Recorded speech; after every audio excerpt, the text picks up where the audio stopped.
to the floor. In addition to the poll pop-up, we request that you take a moment to respond to a short survey at the end of this event. We are very keen to hear your feedback, as this will help us shape future town halls. This session is being broadcasted on World Bank Live in English, French, and Spanish. If you're participating through Zoom, please use the language selector on the toolbar. And for those who are viewing through live stream, please choose the corresponding language link. Following Mr. Malpass's remarks, we will open the session for questions and answers. For those who are participating in Zoom, please submit your questions by using the Q&A function again on the toolbar.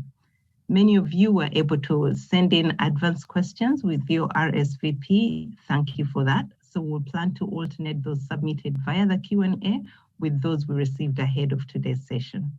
Given the number of callers on this event, right now I see we are having more than 250 people joining, and many more are still joining, and others are watching live. We will not be able to get all of your questions. We apologize in advance, but we promise that we will follow up during our session after this to make sure that all questions are answered. For the sake of time, we'll be reading the questions out to allow as many participants to send in questions. Please indicate your name and organization each time you submit a question. Also, I would like to bring to your attention that this session is being recorded.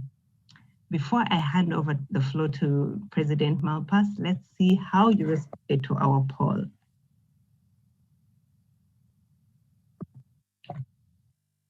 Our tech people, do we have the polls up right now?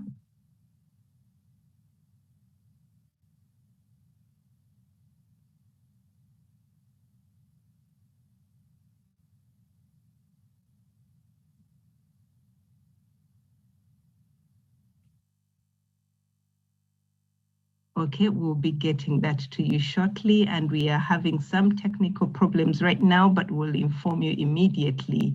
We have the president online, but right now we are privileged to have members of the senior leadership team, and we will go ahead and start with some of the questions as we wait for the president to join us, if that is okay with everyone.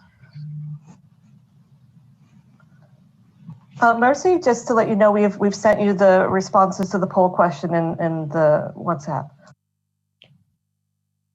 Excellent. So again, the top two priorities for each of you as you've called in, that we have gotten the polls: inclusion of marginalized communities and climate sustainability and resilient recovery. That indeed, we are in a timely discussion right now because we have our president and our senior leadership team ready to answer questions, but more so to have a dialogue on how we can engage forward. So thank you so much, Caitlin, for that.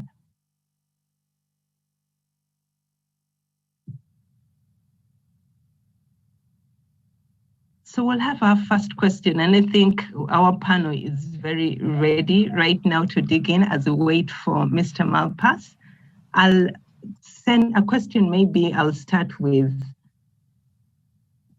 one of the people who sent in overall guidance on the role of civil society in COVID-19 efforts. I would like to read out one from Abidan Adebrig of the Sustainable Environment, Food and Agriculture Initiative. He asked, how is the bank empowering the civil society to ensure that they have capacity to monitor funds and projects properly in their countries? Food security has been a big issue, and I know Felipe on the line. If you don't mind taking this first question, you may want to chime in, as your team just successfully launched the LAC Economic Update, highlighting the region as one that is most hit by the pandemic, which increased in economic uncertainty and collapse of tourism, of course, loss of livelihoods. If you could share your experience in LAC and how the countries are managing to move forward despite all the challenges the pandemic has posed. Over to you, Felipe. Thank you very much, Mercy, and thank you for having me in this distinguished panel and in this important forum. Listen, from my side in LAC, The not such good news is that LAC is the region that is the hardest hit by this pandemic, and not just in terms of health and the spread of the virus, but also in terms of the economic and social impact. Our numbers are forecasting this year the worst year for Latin America's economies since we have kept records over 100 years ago. So this is very close to what we would call a depression, and it is hitting the lower income people even harder. You know, they lost jobs, lost employment, and this is something that is of great concern to us. To address specifically your question, food security is something that worries us, particularly for the poor, because in the loss of jobs and incomes, they have struggled. We've been doing these rapid surveys. We've done 3 waves over the last 5 months, and we have seen a worrisome decrease in food consumption and food intake in most of the countries among the poor. And we're trying to help countries cope with that through programs, social programs. Fortunately, the region does have good infrastructure of social assistance, conditional cash transfers, and programs that the World Bank helped set up many years ago. And so we're trying to help countries reach those populations with these emergency cash transfers so that they can buy food. And in other cases, we worry a lot about food production. Just to give you a quick example, we have a good project in Dominica, in the Caribbean, where we're very concerned, as you said, about the collapse in tourism and other key sources of revenue for the people and for the government. And there we have a program that helps assist both on the COVID response and also on the food security response, trying to ensure that the production of foods there is resilient and can be adaptable to the climate change. And it's a way to show that we can do both response to the crisis, the short-term crisis, and response to the climate change problem that will continue, has been with us and will continue to be with us after this crisis is over. Over to you. Thank you so much, Felipe. You highlight climate change. We have so many questions that have come in, and we'll save those for the president later on. But you talked about infrastructure in the LAC region. I would like to switch over to Jean-Christophe in DRC. There are some questions that came in on the FCV side. I'll read one from Lizette Amanza. How is the World Bank addressing forced displacement during times of the pandemic? Lauren from IRC also asked, how is the bank ensuring refugees are included in social safety nets as part of COVID-19 responses? Felipe, you talked about the infrastructure being in place in Latin America, so we are hopeful that we are coming back better. But I would like to switch to Jean-Christophe in DRC, where we are seeing fragile context. What is your response there, Jean-Christophe? Over to you. Thank you, merci. Can you hear me well? We can hear you very well, thank you. So, well, thanks. First, thank you for having me. And it's an interesting question for DRC because even before COVID-19, the humanitarian crisis in DRC was one of the world's biggest and most complex and prolonged crisis we had in any country in the world. We had 20 million people that were food insecure before COVID-19 hit the world. We had 4 million kids that were suffering from severe acute malnutrition. And we were already a country where the number of poor was increasing year after year. So we have 60 million poor, and this number was growing at approximately 1.5 million additional poor per year. And what happened with COVID-19, and like Felipe, we have launched surveys to monitor the situation. We estimate, and it's conservative for the time being, that we will probably, instead of having 1.5 million additional PORs this year, we will have 4 million additional PORs. And for the first time, this increase will take place in urban center, and most importantly in Kinshasa. Kinshasa, the second largest city in Africa, with 60% rate of poverty, is severely hit by COVID-19. And like other colleagues in other regions of the world, we have, of course, we are trying to answer to this crisis with a safety net project. So fortunately, even before COVID, we were preparing a very large safety net program, $500 million. It is now effective, and we have tweaked the program that was not supposed to intervene in Kinshasa to quickly provide a cash transfer. We hope to approximately 1 million people in Kinshasa in the coming months. Thank you.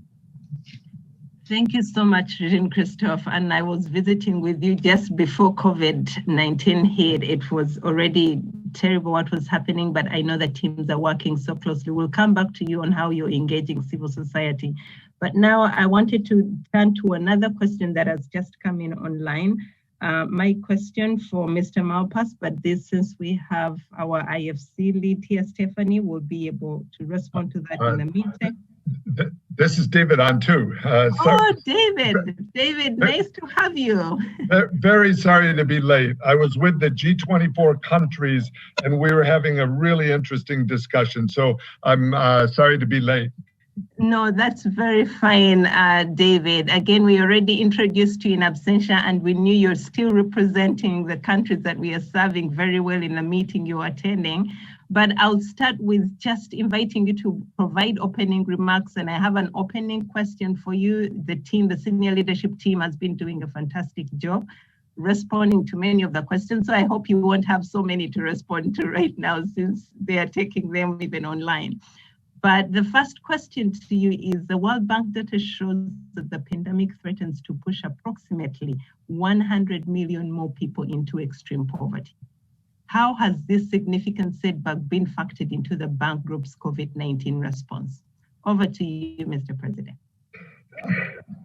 Thank you. Well, what we've tried to do is redouble our efforts that will help people in poverty and those falling into extreme poverty. So one thing was in March, in February, March, and April, to recognize the catastrophe that was upon us. So we tried to move as quickly as possible to have framework agreements. We've now gotten them arranged in 111 countries, which allows the health emergency supplies, and that's working, we think, quite well around the world with a fast disbursement rate. Also, IFC began immediately from the beginning, I think in early May, with trade finance lines and working capital that were so important. I was just, as I say, on a meeting with the G24 in Egypt and Nigeria, both spoke and said of critical value to them was the trade finance lines that had been cut during the pandemic.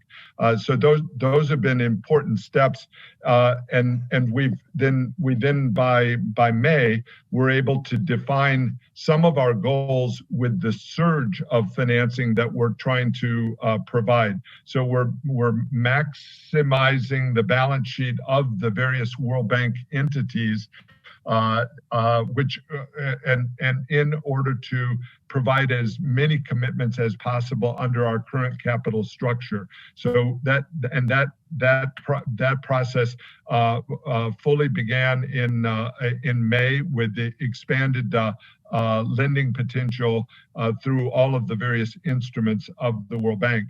And then today, as we speak right now, the vaccine program is going through our board, and I'm very pleased to announce that, and also to announce that we were able to work with the board of directors to get what I think is this morning unanimous support for up to $12 billion in financing for vaccines and therapeutics that countries could draw on in order to have access to that critical part of the health program. The challenges, as everyone on this call knows, are devastating, are daunting, but beyond that, and those include the health challenges, the education challenges. Well, on health, remember, children are missing vaccinations. That means that for years and decades, the world will be paying the price for disease that is unnecessary or could have been avoided. The education system is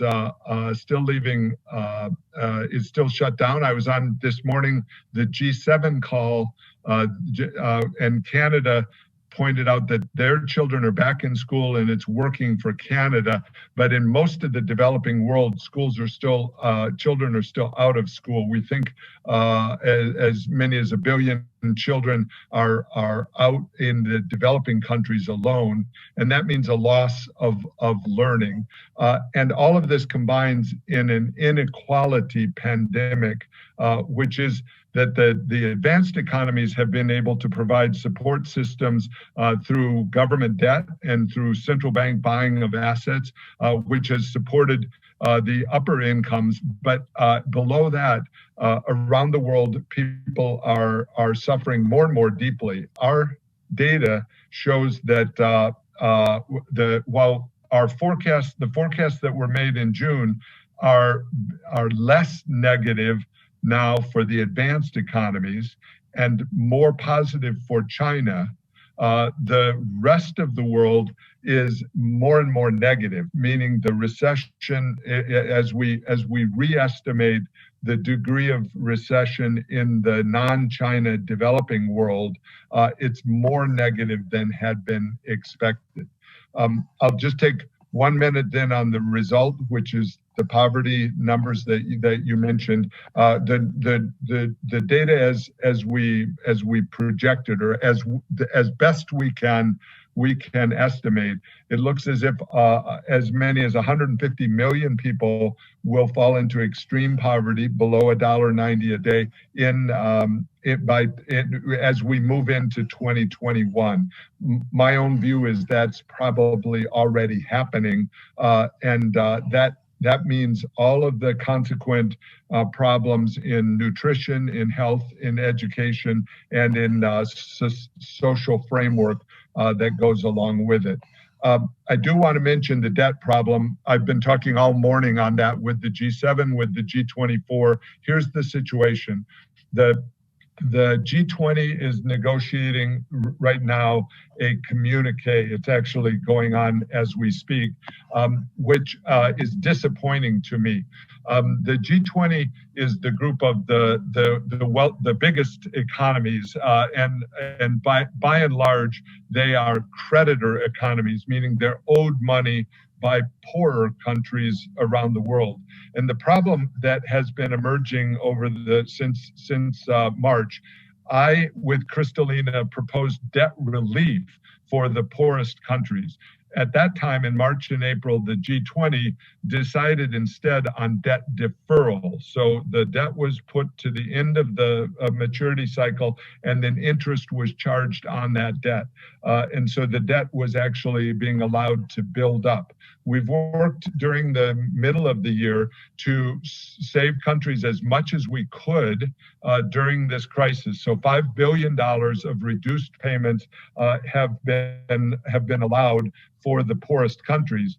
But I was just 10 minutes ago on the call with Kenya's finance minister, who pointed out that they didn't want to participate in this debt relief process because too many of the creditors were not participating. And so that's proved to be a major problem. The narrowness of the participation in the DSSI has meant that the relief is too shallow to benefit many of the poorest countries. So to put that in dollars and cents terms, there's still a huge flow of money as the World Bank makes grants to the poorest countries. A big chunk of that, it turns around and goes to wealthy creditors as payment of debt requirements that are still underway. And this is happening in country after country and remains a big problem. And I'll conclude on this point that the G20 communique that's being currently negotiated simply looks to me as if they talk about it as debt treatment. There's an area of the communique that works on debt treatment, but that's specifically set up not to provide debt reduction. And so the problem that is confronting the poorest economies, and we're talking about 75 countries in the world, a huge number of poor countries with large populations that will be expected to make payments on debt that's already unsustainable, and so I think it's not a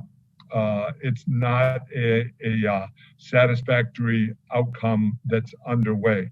I do want to spend a minute on the importance of other things. I haven't mentioned the green recovery that is at the core of our resilient recovery process. So the World Bank, as you know, is the world's biggest multilateral funder of environment and climate change.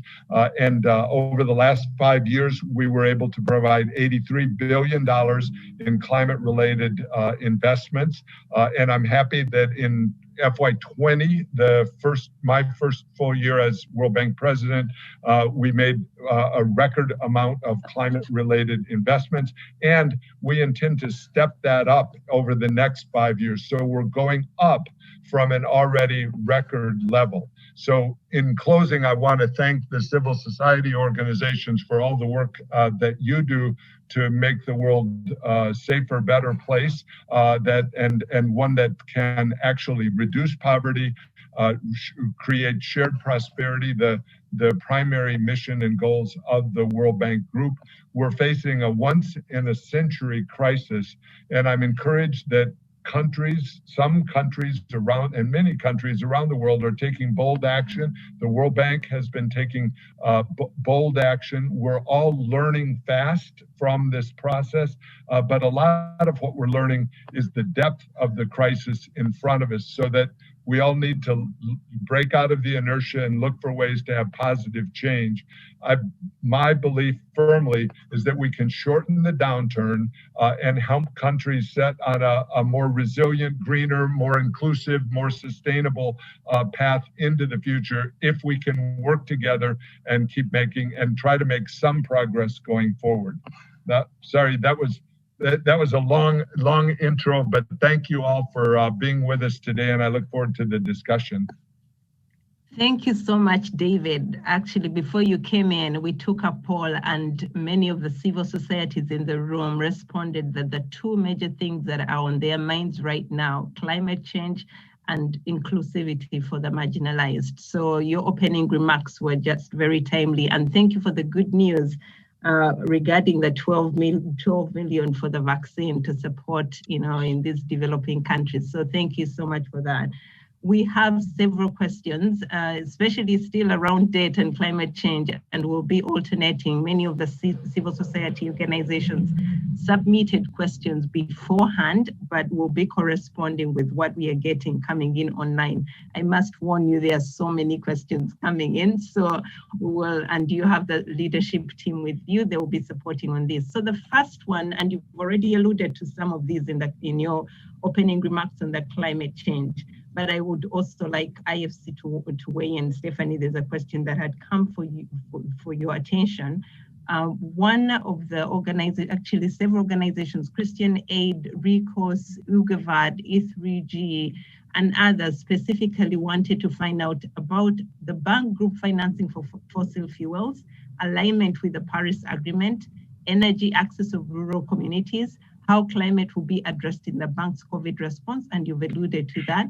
Could you please shed more light on the bank's current commitments on renewable energy and efforts to build back better as part of our COVID-19 response? And I know this has also been a priority for IFC, so we will ask Stephanie to also weigh in. I wanted to give you 3 questions as we keep collecting the questions. So one will be on climate change. The second one I can see is on debt, and the third one is on corruption. So the second one on debt, we have received a few questions ahead of today's session, and many are asking about the issue of debt. CSOs are asking how we are addressing debt sustainability in both lower income and middle income countries, and also whether there are solutions for further debt relief from the bank. I know you've alluded to this, but they want, similarly to what IMF's Catastrophe Containment Relief Trust is doing, is there going to be something comparable here within the bank? And the third question, before I give you time to respond, we also received a number of questions on how the bank will deal with corruption. Let me read a comment from Amelia Barazatagu, and I apologize in advance for mispronouncing all these names. She's from Transparency International. She asks, what anti-corruption measures are being implemented by the World Bank to ensure that the funds being made available to tackle COVID-19 are used appropriately? I'll pause here and hand over back to you, David. No, let's go to Stephanie for the first one, if we could. Thank you. Thank you, David, and thank you for the opportunity to tackle the problem. We have taken climate change and our greening very seriously over the course of the last 10 years. In fact, our renewable energy portfolio has grown from about 35% of our portfolio 10 years ago to 65% today. Last year, 30% of all of the business that IFC conducted actually had a climate greening tag. So we have it very squarely in our strategy. That said, we do see the COVID crisis and the recovery post-COVID as an opportunity for us to help companies build back better. So as many of you know, we have embarked on a very aggressive strategy, which includes working to create projects and the right policy and regulatory environment in countries so that we can do such things. And in particular, we're very involved in our Scaling Solar project, which we started in Zambia. We've rolled out to many African countries and have now moved to different continents. We're working in Uzbekistan. We have also created a very similar Scaling Wind program, which will follow our Scaling Solar program. As most of you know, we have committed to step away from investments in upstream oil and gas. And together with that, with help from many of you, we created our greening equity investments in financial institutions, where we have committed that we will no longer make equity investments in financial institutions without a plan to get out of coal investments. So we're keeping it in our sights, David, and we will continue to push. So I'm going to give an order here in other responses. Thank you, Stephanie. I'm going to turn, I'll have a comment, then Victoria on maybe China's, the climate program that we have, marine plastics and environmental in China. And then I wanted to, I'll comment on debt. And then I'm going to ask Felipe Jaramillo to comment on the corruption, anti-corruption drive, if that's okay with I've got several very senior managers on, so I want to bring them in. But Stephanie, I wanted to add one thing to your, or just an added comment. In my speeches last week, I also brought out the very high importance of lowering the carbon output on the electricity transmission side. So that was a core part of both of my positioning speech and my plenary speeches, which are mainstays of the World Bank's annual meetings. And so critical in that is that we have an evaluation of the carbon emissions of existing energy production and look for ways to reduce that dramatically. And I guess the bad news, I would say, and I brought out in my speeches, is that for many countries, both developing and developed countries, the emissions from their current electricity generation, the carbon emissions are very high and planning to stay high. So I just wanted to put that on the table. Let me turn to Victoria for another word, and then we'll talk about debt and corruption. Victoria? David, thank you so much. And let me also thank all of you for being here this morning. It's a pleasure to engage with you as important stakeholders in all the work that we do. In East Asia and the Pacific in particular, as several of you know, this is a region that is highly prone to climate disasters. If you look across the Pacific to main East Asia, every year there are climate disasters that cost a lot in terms of property, lives lost, and livelihood. So this is at the center of our work in the region. We're working both on the adaptation front as well as on the mitigation agenda, which is a big one in the region. It's of concern that the coal trajectory in East Asia and the Pacific is not a good one. It's moving in the wrong direction in terms of use of coal. And so this is something that we're taking up with the leaders in the region and are trying to incorporate more and more in our work. On China in particular, over the last several years, our work has moved increasingly towards global public goods, and particularly supporting China to contribute significantly to the climate mitigation agenda. So we're doing a lot with China on renewables, emissions trading program that we have helped set up. We're also now looking at the issues around marine plastics. And as you know, East Asia is the largest contributor to the marine plastics problem. And so we're working with countries in the region and particularly China to start programs to really address this problem at some of the root causes, as a lot of it being solid waste challenges. So we have a big program that we're discussing with China, and we're hoping that we can start a program of work which will include a series of operations, but something that we start on with clear commitments this year. So on China, a range of areas on environment and climate, from renewables to pollution, air pollution included, as well as some of the stuff around marine plastics. In the broader region, in Indonesia, we've worked a lot to try and tap alternative and renewable sources. Last year, we committed an operation in the geothermal sector, which would help private developers mitigate the risks of engaging of exploration in the geothermal sector. And so this will really make a difference because the costs are so huge and the risks are significant, and that's a significant impediment to private investors going into this area. And we're also having conversations with governments in the region, including in Indonesia, about fossil fuel subsidies and how over time countries can transition away from that and apply those resources to areas that are more environmentally friendly and areas that will be more supportive of longer term growth of these economies. In Vietnam, we're doing a lot more on solar. It's still early days. We are in conversations with the government to support a solar auction. And we've done pilots with IFC in cities like Da Nang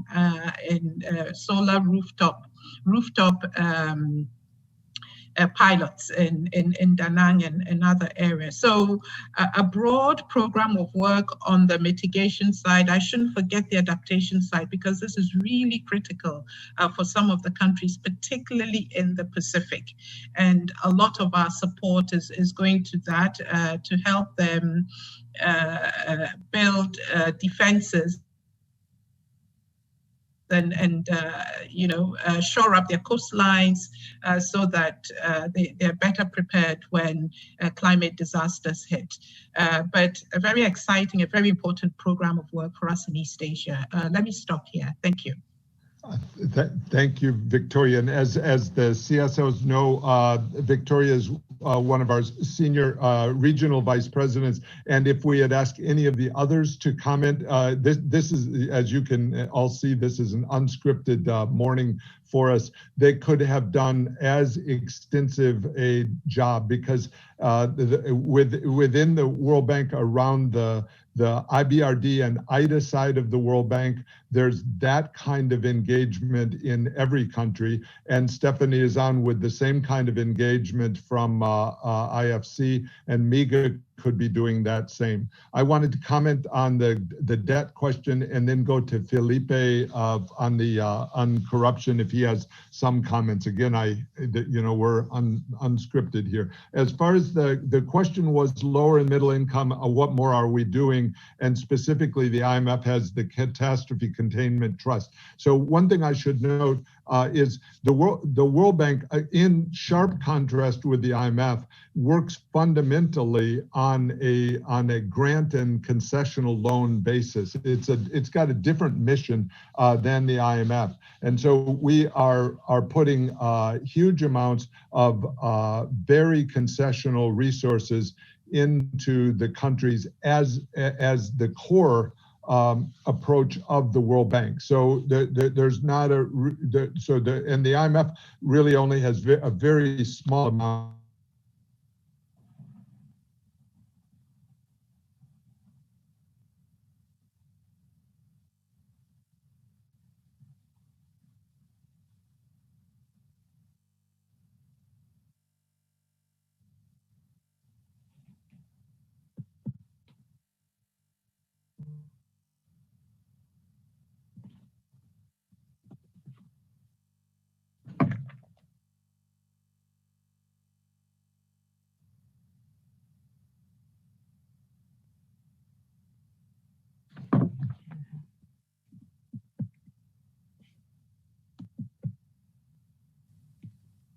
Mercy, did we lose David? David, I thought, can you hear me? Felipe, can you hear me? Yes, I can hear you fine. Okay, I think we lost David. There must be a connection problem. Could you just be coming in on the corruption? Certainly. Let me address that. So on the corruption issue, well, as you well know, we in the bank, we have a fiduciary team that maintains strict oversight to ensure that our funds are used only for the intended purposes. And I think in this COVID times, this is even more important. So the entire World Bank anti-corruption policy applies to all COVID-19 operations. All the operations that have come in through the framework, the emergency operations, to help particularly with emergency medical supplies. We use all the anti-corruption instruments that our anti-corruption policy allows. And every allegation of fraud and corruption is investigated by our integrity vice presidency in accordance to the agreed protocols. All bidders and all contractors are required to sign letters of acceptance of the bank's anti-corruption policy, and they agreed to abide by this policy and to allow INT investigations to have access to all the records and documents when required. So having said that, in the COVID operations that we have, moved forward very aggressively this year to approve, we've also used something that I think is quite novel. It's called bank-aided procurement, where the bank has gotten involved in the search and getting quotes and securing supplies of hard to get medical supplies, like in the worst of the early part of the crisis, ventilators and some of the PPEs were very difficult to obtain in international markets, and also there were pricing issues. And the bank has gotten involved, particularly to help those countries that were facing either the inability to get quotes or exorbitant prices. And the bank has done this sort of mediating and helping countries find reliable and trustworthy suppliers in a number of cases. And I think this has been very helpful. Countries have been quite happy in a number of cases where the bank has played this unusual role, but I think it's warranted given the unusual circumstances. And finally, let me say on this area, this has shown a light again on the importance in all our client countries of looking at healthcare costs. In healthcare, as we all know, healthcare has become more expensive during this pandemic, and households have had to pay a heavy burden for this, and also governments, because governments have had to pay for a lot of the healthcare. We've done some early research on this, and I think this will be a very big agenda going forward, how to help countries moderate and bring down the healthcare costs. In our semi-annual report we just released, there's some very interesting results of our first wave of research on this. We find that not only has healthcare costs gone up, but we investigated the cost of government procurement of pharmaceuticals, which we all know that governments do a fair amount of through their public systems. And we have found, at least in Latin America, that the prices of many pharmaceuticals, the same pharmaceutical, it varies quite widely, even provided by the same company, in the same country, within countries, and across countries. So clearly, there is an issue there that requires quite a bit of work. Many of these pharmaceuticals, as we know, have limited competition. The way that the tenders are written by governments, the pricing yields sometimes an unbelievably much higher price, sometimes 200%, 500%, even higher, depending upon how the procurement is done. So this COVID crisis is bringing to the fore a number of issues that will need to be corrected in the future. Over to you, Mercy. Thank you so much, Felipe. And now allow me to shift a little bit away from debt and climate change. Thank you all for the wonderful responses. Right now, the biggest issue, I have many messages coming in on inclusion, the issue of inclusion. So we have a question from Save the Children, from Tapia Laco, asking about investing more in human capital, especially around children. Can you talk a bit more about the bank's work in addressing the needs of children and youth? And I'll read the other questions also. We have one coming in from Site Savers. I'll be grateful if the panel could address the issue of disability inclusion in the World Bank programs and how this can respond and adapt the disappropriate, in many cases, devastating impact of COVID-19.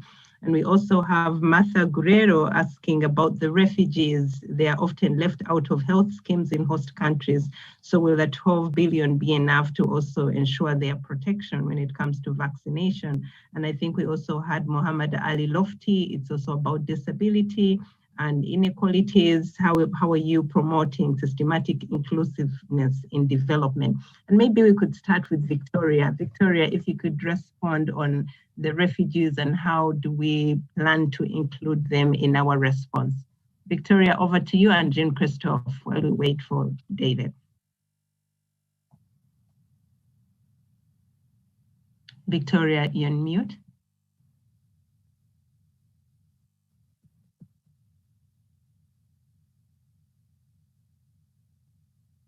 Jean-Christophe, can you come in the meantime? Yes, of course. Thank you. I was painted a big picture of DRC when answering your first question. It's true that for refugee also DRC, for refugee and IDPs, DRC matters. DRC has 12% of the world IDPs, more than 5 million. And as I said maybe earlier, out of which 3 million are children, and there is also 500,000 refugees. I was mentioning the recently approved $500 million safety net program. This safety net program is financed partially by the refugee window of IDA 18, and as a result, and I see it in many questions of our audience, the safety net program in the DRC will target refugee and IDP and their hosting community for approximately half of its fund. So yes, we are taking care of refugees and IDP in COVID-19 responses. Thank you. Thank you so much. Do we have Victoria? Muchas gracias. Tenemos a Victoria Platt. Messi, I'm back. Sorry. No, I lost connection for a while. Sorry. I know even David lost connection. We are glad you're back. Okay. If we could have everyone muted apart from the panelists, that would be great. Victoria, I don't know whether you had the question, but I can briefly summarize. It was on inclusion. How are we ensuring inclusion for especially refugees, disabled, young, the youth in our response, in our COVID-19 response? Thank you very much, Niwe. Mercy. Look, as all of you know, our twin goals is really around eliminating of extreme poverty and shared prosperity, which means that it's at the center of this is really inclusion and bringing those who have in the past been excluded, the vulnerable, into the mainstream and prioritizing them in the support that we provide. So this is very much what we're doing. It's a way that we do business. It's reflected in the projects that we choose to do. It's reflected in the results frameworks that we design, that they include those who are the most vulnerable, the women, and depending on the nature of the project, disabled and so on. So it's front and center of the principles of our engagement in different countries. Now, in terms of the COVID, we're also very, very mindful that the people that are the most vulnerable or are hit the most are the people with the least ability to respond and the least ability to manage their own situations. So we are making sure that the support reaches these people. As has been said earlier by my colleagues, we're also doing a lot of monitoring surveys, and we're doing household surveys, we're doing surveys of firms, and we're asking the questions, are the resources getting to you? What is happening in terms of your ability to send your children to school, and what are the issues? And a lot of our programs are about cash for work for the unemployed, people that are falling out of the safety nets. We're trying to help countries build, expand on safety nets to include others, including the new poor. And we're really working with them on the mechanisms and the instruments that will help them target better. So the resources are targeted to the poorest, so trying to set up a social registry, bring technology into the processes by which we deliver services so that the resources go straight to the people. But you need data to identify the poorest and the marginalized. You need data to be able to say who are the disabled, the women, the people in the more informal sector, which is always a little hard to capture. And then you need technology to use this, to collect this data and to use this data in a way that you're getting at the poorest of the poor. It's work in progress. It's never perfect, but we continue to identify the gaps and to work with clients to make sure that we're helping them respond in an inclusive way.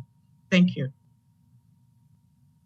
Thank you so much, Victoria. Do we have anyone else who would like to add to that before I shift to other questions? There are so many questions coming in, ranging from, inclusion. I would like to read this one, and maybe Victoria, this is off script again, but I know it's in people's mind. Someone has written, how will the World Bank uphold international instruments and fulfill direction of mechanisms on global goals to diversify methods beyond capitalistic economics and OECD profit? How will the World Bank begin to implement decisions of UNHCR, World Court, region courts to end systematic racism and support sustainable economies? Victoria, do you want to take a stab on that?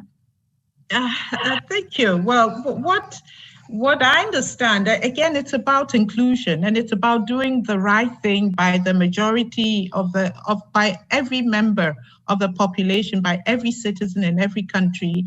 I think part of the question was about economic systems, but these are sovereign countries we work with, and you have to give sovereign countries the space to choose the sort of economic system. We can advise and we can help them, whatever system they're working in, to work in such a way that they reduce the distortions, minimize the distortions, so that the resources can work most effectively to generate growth, and growth that includes the majority of the people.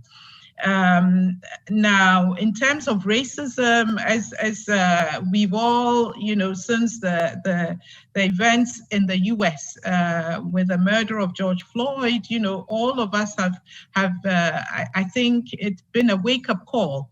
And I think, including in the bank, we're all doubling efforts to ensure that our work, we're racially inclusive in our own institution, and that in the work that we do with clients, we're also encouraging them to look at certain ethnicities that might be excluded, bring them more, support them, and also bring their issues to the fore.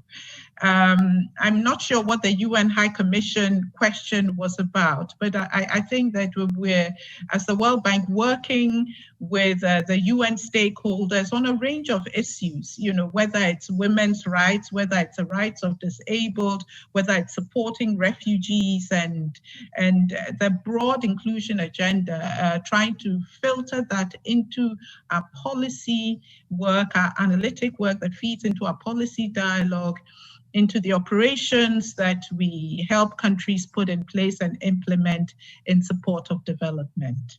Thank you. Thank you so much, Victoria. Very well said. And I'll switch now to Stephanie. There is a question that came in and we haven't yet addressed it. In light of existing calls for ambitious policy responses, the importance of public sector investment in responding to the current crisis and the negative consequences of strategy reduce the role of the state and encourage privatization. The World Bank will the World Bank reevaluate its maximum finance for development approach? And this is coming in from Maria Jose Romero from Eurodad. Over to you, Stephanie. Thank you very much for the question. I actually think that our maximizing finance for development, or what we typically call the cascade, is potentially more important now than ever. You've heard David talk about rising debt levels, the inability of governments to actually meet needs of their citizens because of the lack of fiscal space. So to the extent that we can follow that cascade approach and put into the private sector that which can be built and done by the private sector, and leave the limited fiscal space available for the poor and the needs of the society that can't be met by the private sector, is the right approach. So we will continue to push. Actually, I would speculate that the bank group is probably working more closely together than we ever have. And as we work through the development policy lending that is coming through the COVID crisis, the IFC teams are very much engaged and involved in thinking with our bank colleagues about how we best do that to try to increase the role of the private sector and pull private capital back to emerging markets. Thank you so much, Stephanie. And we know David is back with us. David, sorry about that, but some questions have come in again on fragility. Another one that has come, civil society organizations are very appreciative that they were involved in the FCV strategy during the consultations. Any words on what the practical immediate steps will be for the bank to engage civil society as partners and not just consultants? Over to you, David, and you still had some remarks to close on debt before we get in one last round of questions. Over to you, David.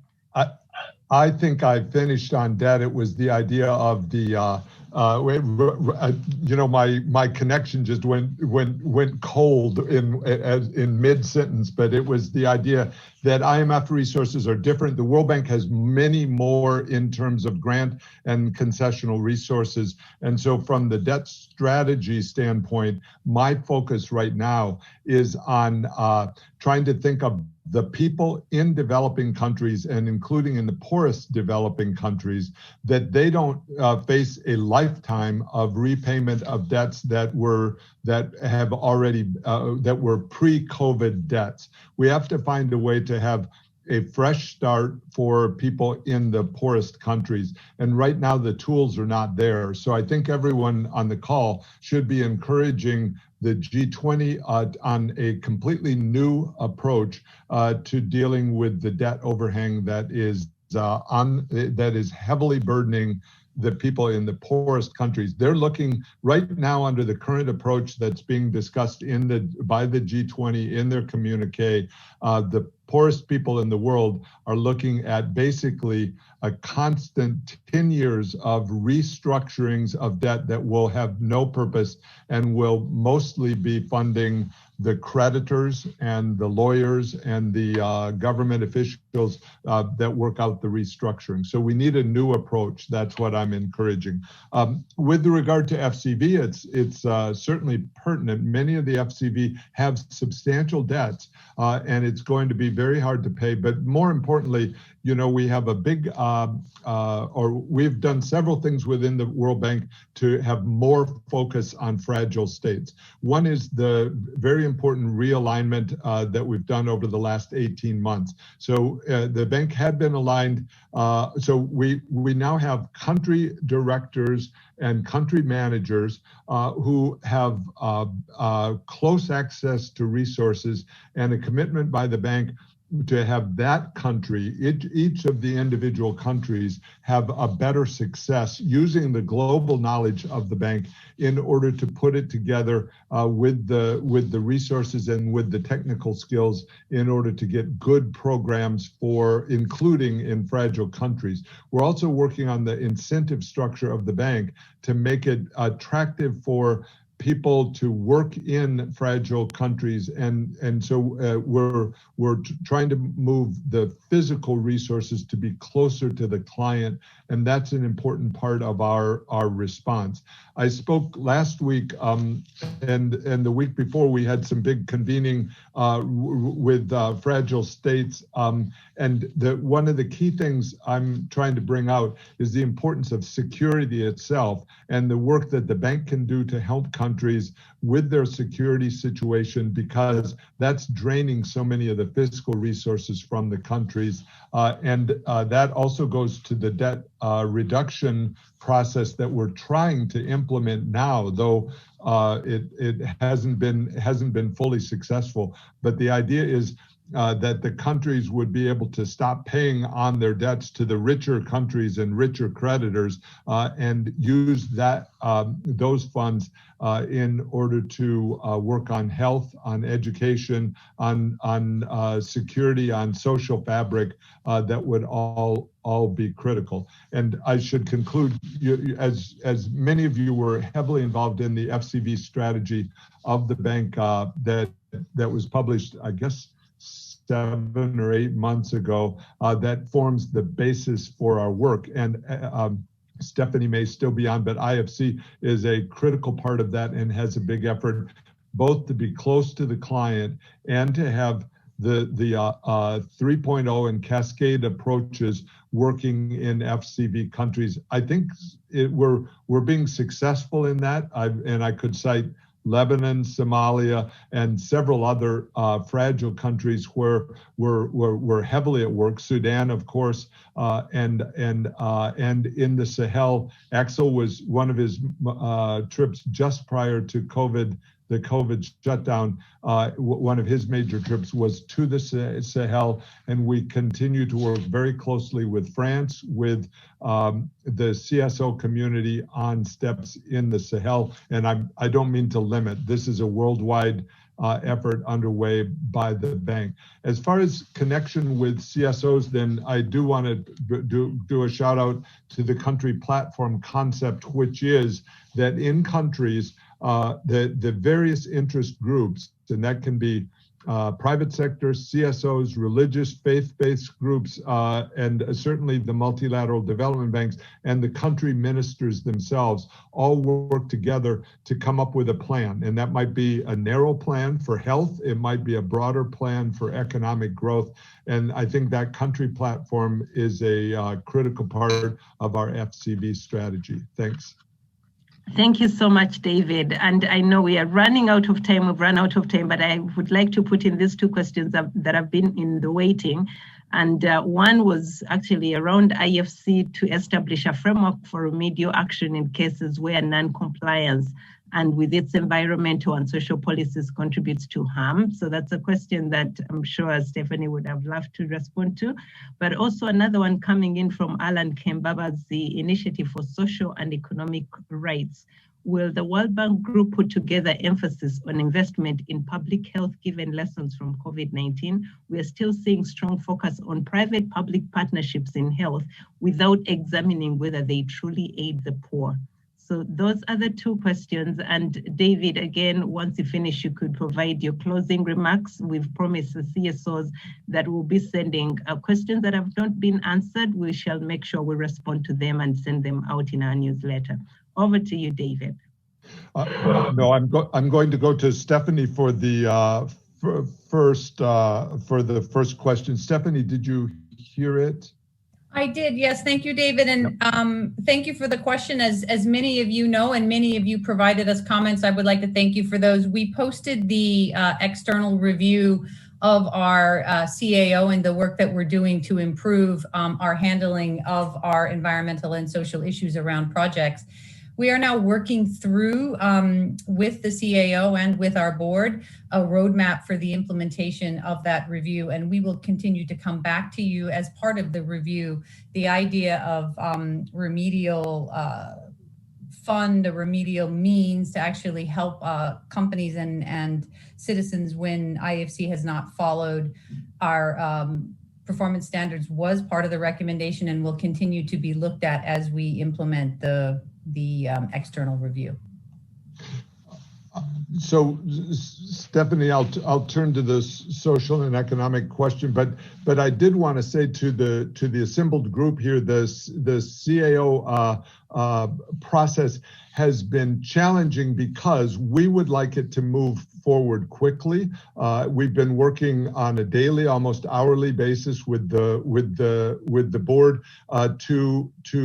with the goal of having a strong compliance function. But in many of the steps, there have been challenges simply in terms of getting the information out. For example, one of the important steps is to have a roadmap, meaning what is the plan for having a very strong CAO. That was completed on September 25th, but it has been stalled in the board where some members didn't want to circulate it because they wanted to work on other things. I think we have a breakthrough today where the roadmap will be circulated, and that at least gives a beginning of a work plan for the board to be thinking about how to strengthen the compliance function, and management working very actively on the personnel to strengthen the personnel and have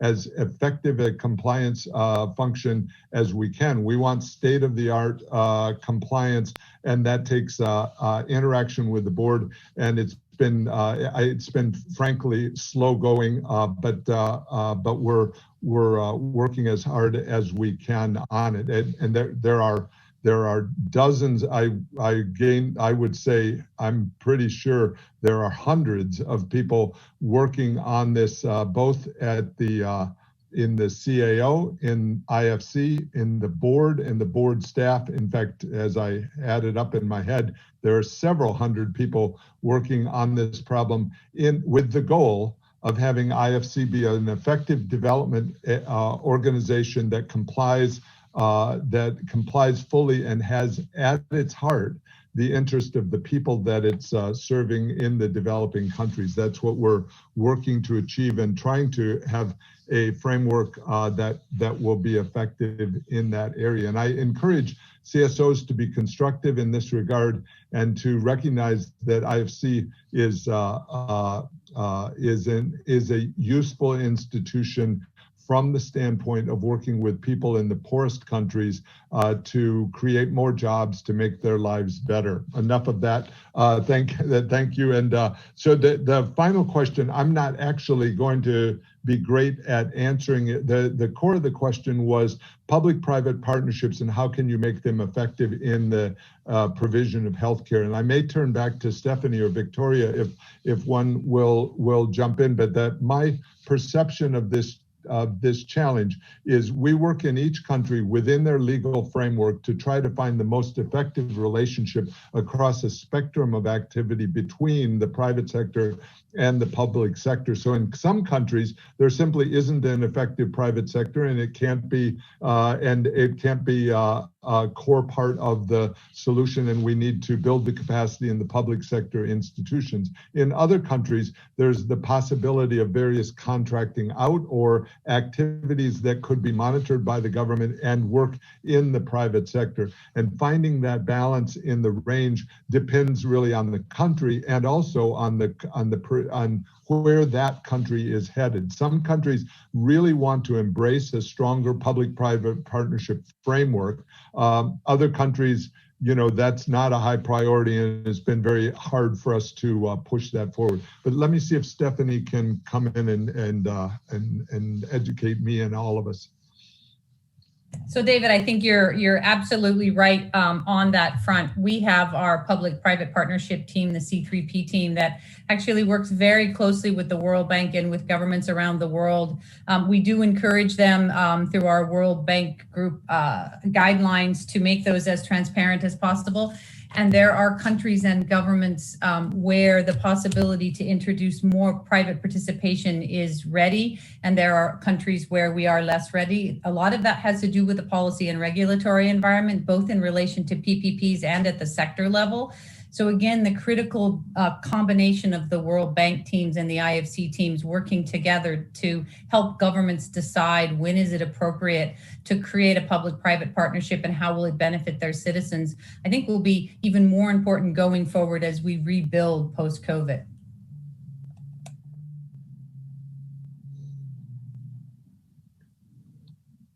Thanks, Stephanie. Victoria, did you want to come in? Sure. No, I think David and Stephanie have really said what needs to be said. And then I also want to assure the colleague that asked the question that the public health agenda is very much alive and well in a lot of the work that we do.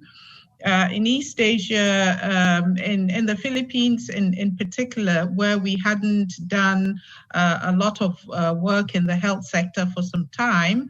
With the COVID, it's provided a new entry, and the emergency support that we provided to engage with the Ministry of Health, first in delivering this operation, delivering it well, using it to strengthen the system so it can respond to the COVID, and possibly to some future engagements. It's similar in what we did in Fiji as well, which is a new engagement in health and public health. So yes, where the opportunities arise, we explore them to bring the public and the private together, but the center of the strong role for the public sector, whether it's the regulatory work, whether it's the basic things that need to be done by the public sector, even to enable the private sector to participate, is very much strong in the work that we do, as I've tried to illustrate with these new engagements. And we have long-standing engagements across the countries in East Asia and the Pacific. Thank you. Thank you so much, Victoria. And David, any last remarks before we close? One is to thank you, Mercy. Also, thanks Stephanie and Victoria. And I guess there were others. I'm sorry for the technical problems to the people on the line. I got bumped off, but I think we had a very good discussion. I want to make the point of how important civil society organizations are to the World Bank, both as partners and also as input in what we're doing in countries. And I encourage that interaction both at the country platform level, but also as you see areas where, for example, on that most recent question that we just heard on health systems, we are actively looking every day. We have a big staff whose only goal is to help countries find better health systems, and that means the right mix of organizations within a country to actually be effective providers. We're working to buttress that on vaccines so that if a country wants to have a vaccination program, do they have the technical capabilities? Can we provide funding? And so those are all active efforts, and we welcome working with CSOs on it. We share many of the same goals, the same mission, the same standards and attention to quality of work. So we want to work with you. As a final thought, we're in a once-in-a-century crisis. It's very difficult for people around the world, and especially for the poorest people around the world. I'm encouraged by bold action by some parts of society and of countries, people working together. We need a lot more of that. We can get through it, and we need to find ways that we can benefit others through this crisis, because by all accounts, I don't think it will pass quickly. It's going to take a long time to rebuild, and that is one of our key goals, is to build back in ways that are better into the future. Thanks again, Mercy. Thank you so much, David. First of all, you've shown that you're very agile. Even when you are kicked out of the room, you came back to the room. So thank you for that. But I would like to also thank the panel again, Felipe, Jean-Christophe, Victoria, and Stephanie, but to all our CSOs who have called in this morning. Thank you so much for your support, and we look forward to partnering together. Please don't forget to fill in the survey to let us know how you found this conversation. We have talked about inclusion, climate change, FCV debt, human capital, David, when you're not in, and PPP. Just in 1 hour, you can see the broad spectrum of how complex these issues are, but you've all managed to support this group and had a very wonderful dialogue. So thank you everyone.